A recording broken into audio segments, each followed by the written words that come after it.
আলহামদুলিল্লাহ খুবই ভালো লাগছে। কারণ দেখেন আমরা লাস্ট ৩ বছর ৩.৫ বছর ধরে ফাস্ট বোলিং ডমিনেটিং যে একটা মাইন্ডসেট ওইটা আমরা আসলে ক্রিয়েট করতে পেরেছি আলহামদুলিল্লাহ। আর এটার পিছনে আসলে কোচদের অনেক অবদান আছে। আর আমরা ফাস্ট বলে যারা আছি সবাই খুবই কষ্ট করছে। আপনারা তো দেখছেন আপনাদের চোখের সামনেই তো অনেক অ্যা ম্যা আমরা হার্ড ওয়ার্ক করেছি। তো এটার সুফলটা আমরা আসলে পেতে শুরু করছি ২০২২ সাল থেকে আলহামদুলিল্লাহ। তো এটা এখনো কন্টিনিউ চলবে। আপনারা দোয়া করেন আমাদের জন্য যাতে আমাদের ফাস্ট বোলাররা আরো সাফল্য বয়ে আনতে পারে বাংলাদেশের জন্য। হ্যাঁ, অবশ্যই আফসোস হয়। কারণ দেখেন আজকে প্রায় ১৩ মাস হয়ে গেল আমি খেলতে পারতেছি না। আর এমন একটা ইনজুরিতে পড়ছি যে ইনজুরিটা আসলে অনেক লম্বা সময় নিয়েছে। তো আফসোস তো অবশ্যই এজ এ প্লেয়ার বাহিরে থাকা সত্যি কথা এটা অনেক কষ্টের।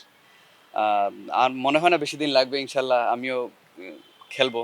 আর ইনশাআল্লাহ ভালো করার চেষ্টাও করব। ইনজুরি আপডেট যে জিনিসটা হচ্ছে আমাকে ফিজিও এবং ট্রেইনার আ ফাস্ট বোলিং কোচ উনারা যে প্রোগ্রাম দিয়েছে ওই প্রোগ্রামই ফলো করতেছি।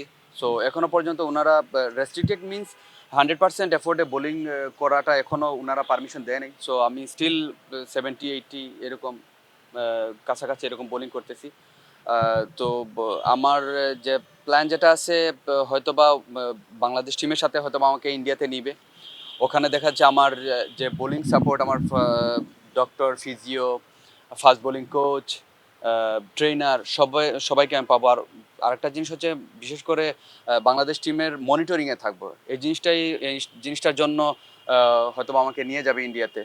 তো ওখানে গিয়ে যাওয়ার পর আমার ফিটনেসের ব্যাপারটা ওনারা মেজারমেন্ট করবে যে কতটুকু ফিট এনাফ আমি। যদি এরকম মনে হয় দেন ওনারা হয়তোবা ডিসিশন নিবে ম্যানেজমেন্ট।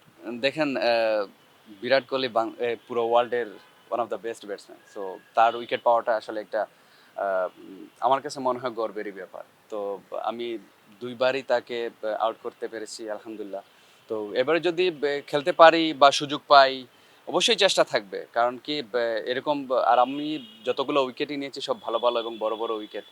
আমার ডায়েরিটা খুললে মাঝে মধ্যে ভালোই লাগে যখন দেখি এই উইকেটগুলো আমার কাছে আছে বা এদেরকে আমি আউট করেছি। এটা খুবই ভালো লাগে। তো দেখা যাক ইনশাআল্লাহ যাই আগে ইন্ডিয়াতে, দেন ফিটনেসটা যদি ইমপ্রুভ করতে পারি ইনশাআল্লাহ আর যদি ম্যানেজমেন্ট সুযোগ দেয় খেলার, ইনশাআল্লাহ আমার চেষ্টা থাকবে। এটা আমার কাছে অনেক হেলদি একটা কম্পিটিশন মনে হয়।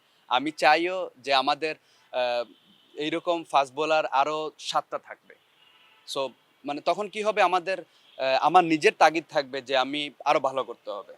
তাসকিন বাংলাদেশের সেরা bowler. Mustafiz one of the best cutter master. আমরা সবাই জানি কাটার মাস্টার পুরো ওয়ার্ল্ডে ওই একমাত্র এরকম ওর মতো কাটার কেউ মারতে পারে না। নাহিদ রানা বাংলাদেশের এখন ফাস্টেস্ট বোলার। সো এই যে এখন আমাদের প্রত্যেকটা স্কিলের জায়গাতে সবার একটা কম্পিটিটিভ একটা পরিবেশ তৈরি হয়েছে। তো আমার কাছে মনে হয় তানজিম সাকিব খুবই ভালো শেপে আছে মাশাআল্লাহ মানে কন্টিনিউ ভালো বোলিং করতেছে। সো এই যে একটা হেলদি কম্পিটিশন আমি চাই পুরো বাংলাদেশ টিমের সব জায়গায় এরকম একটা হেলদি কম্পিটিশন থাকুক।